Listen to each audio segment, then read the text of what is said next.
आहे मातृभाषा, स्टेटची भाषा, स्टेट लँग्वेज आणि नॅशनल लँग्वेज। आपण परवा हिंदी दिवस साजरा केले, म्हणजे ते आपली भारताची भाषा आहे। आता काही लोकांना ऑब्जेक्शन आहे की नाही ते हिंदी नाही आहे, संस्कृत आहे, संस्कृत पण नाही आहे, देवनागरी आहे। Devanagari is the mother of all languages. तर बोलण्याचं तात्पर्य काय आहे, काही लोकांना ऑब्जेक्शन होतं की तुम्ही हिंदीमध्ये का बोलतात, का नको बोलू, हिंदी आपली राष्ट्रीय भाषा आहे। मी जर मराठी शिकायला तयार आहे तर तुम्ही हिंदी शिकायला का तयार आहे? तुम्ही फॉरेन लँग्वेजमध्ये मुलांना शिकवतात, इंग्लिश मीडियममध्ये शिकवतात।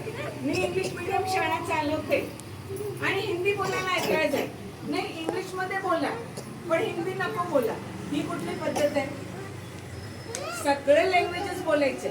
एक वेळ अशी होती जेव्हा आपण म्हणत होते घरी मातृभाषा, बाहेर शाळेत इंग्लिश, ती वेळ आता गेली आहे। आता NEP मध्ये काय आलंय, you should use as many languages as possible right from the very beginning. त्याचे काय फायदा होते, सुरुवातीपासून मुलांना सगळं लँग्वेजेस येतात। ठीक आहे, आपण फ्रेंच शिकतात, स्पॅनिश शिकतात, हिंदी का शिकत नाहीये, मराठी का शिकत नाहीये, कन्नड का शिकत नाहीये? माझी तयारी आहे पण मला कन्नड थोडं अवघड जाते, म्हणून मी आता म्हणजे 3 वर्ष आहे आता, म्हणजे मुलांना पण मग कन्नड मुलं मराठी हिंदी शिकणारच नाही, त्याच्याशी कन्नडमध्ये बोलतात। हा झाला भाषेचा। दुसरं असं आहे की तुम्ही आजी आजोबा आहे, खूप महत्त्वपूर्ण आहे। मी पण आजी आहे, मला पण नातवंड आहे, असं नाहीये की नाहीये। आता असं वाटते मी काय पण ड्रेस वगैरे काय पण म्हणजे जे व्यवस्थित ड्रेस आहे ते घालते, तर काय मी आजी नाही तसं नाहीये। तर असं काही नाहीये की आजी ड्रेस घालू शकत नाही का टीचर ड्रेस घालू शकत नाही। आता वेळ खूप बदल झाली आहे, ते सगळं आपल्याला माइंड ओपन करायचं आहे। ठीक आहे, दुसरं एक हा विषय आजचा नाही आहे पण आता तुम्ही सगळं समक्ष आले आहे म्हणून बोलते। आपल्याला मुलांशी कसं संबंध आहे तुमचं नातवंडाशी?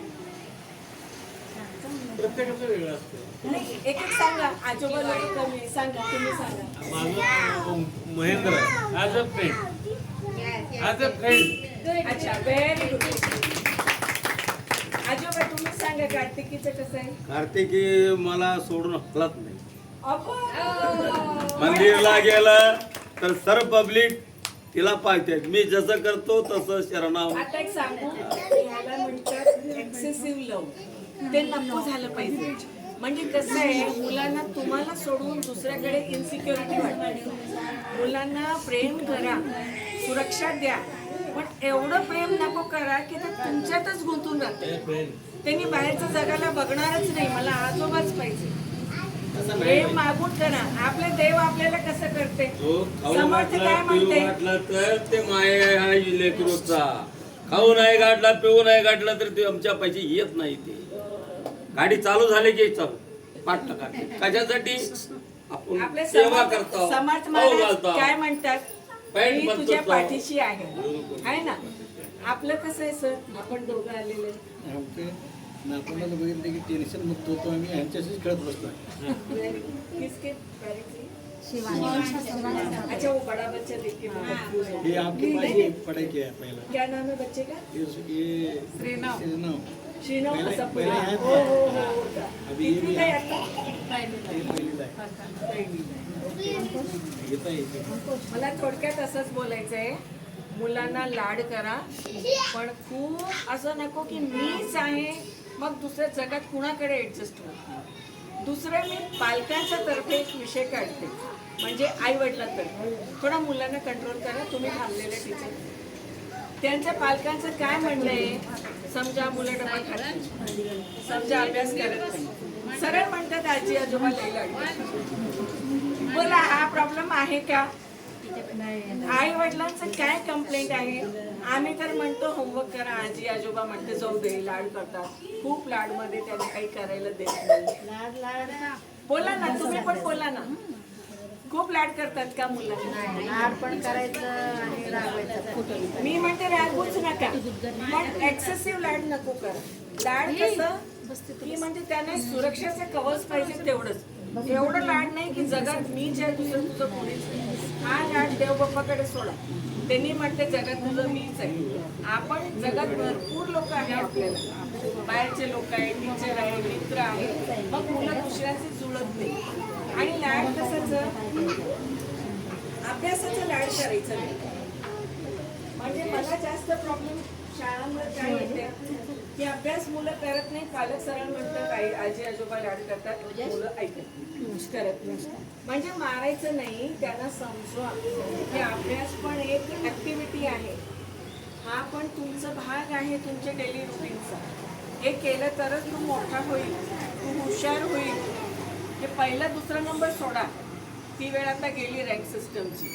तू मोठा होईल, तू हुशार होईल, तू मोठ्या शाळेत जाईल असं सांगा. म्हणजे त्यांना त्याची पॉझिटिव्ह एनर्जी द्या की तू अभ्यास नाही केला तर बघ माझं राहील, तुला बोलताही येणार नाही, आपल्याला हुशार व्हायचंय ना. तर हे सगळं आजी आजोबाचं काम आहे. दुसरं आजी आजोबाचं अजून एक काम आहे, मुलं मोबाईल खूप बघतात. पहिलीच्या आजी आजोबा तर मुलांना स्टोरी ऐकायला लावत होते. आता तुम्ही लोक काय सांगतात का गोष्ट वगैरे मुलांना? सांगता का? बोला ना. मग तरी मुलं मोबाईल का घेतात? आई वडीलच मोबाईल मला हेच ऐकायचं आहे का? तर तुम्ही मुलाच्या आई वडिलांना रागवा. तुम्ही त्यांचा वडील आहे ना, मी आजोबा आहे. मग कसं आहे, हा तर लहान आहे, याला काय माहिती, याला जो हातात दिलं त्याच्या नादी लागेल.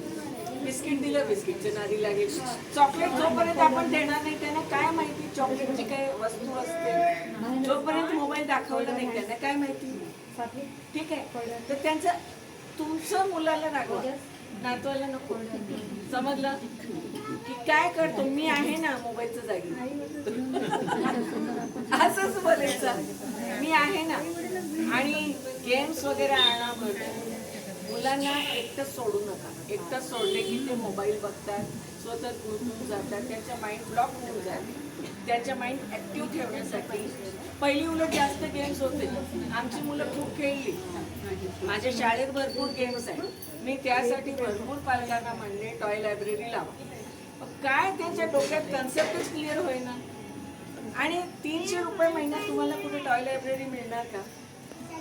तो माझा बिझनेस नाहीये, माझा प्रोफेशन आहे टीचिंगचा. तो मी कशाला म्हणते, तुम्हाला 1000 रुपये शिवाय कुठेही टॉय लायब्ररी मिळणार. दुसरं तुम्ही एवढे गेम्स घरी आणू शकणार नाही. तर शाळेत तुम्हाला फॅसिलिटी मिळालेली आहे. 4 आठवड्यात तुम्ही किती ऍक्टिव्हिटी घेऊ शकणार. नाही तर काय घेऊ, किती आणू, घरी किती गवाळ झालाय, हा प्रश्न पडतो सगळ्यांना. नको ना, दर आठवड्याला घेऊन जावा. आजोबा आजी मुलासोबत खेळा, आई वडिलांना वेळ नाही तर. ते आताची वेळ कशी आहे, सगळं कामावर जाते. मी पण लेडीज आहे, काम करते ना, त्यांना तर माहित आहे. आपको मालूम होगा, मेरी छोटी बेबी 1 साल की थी, मैं तब से स्कूल चला रही हूँ. इनका बड़ा बच्चा मेरे पास पहले साल से है.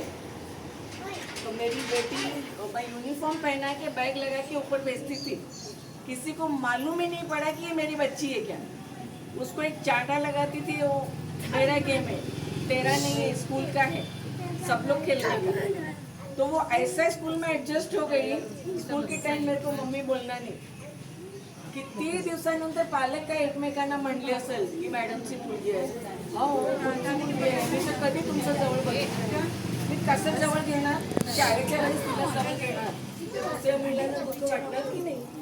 शाळेच्या वेळेस मी एकाला जवळ घेणार, घेतलं तर सगळ्यांशी व्यवस्थित बोलणार.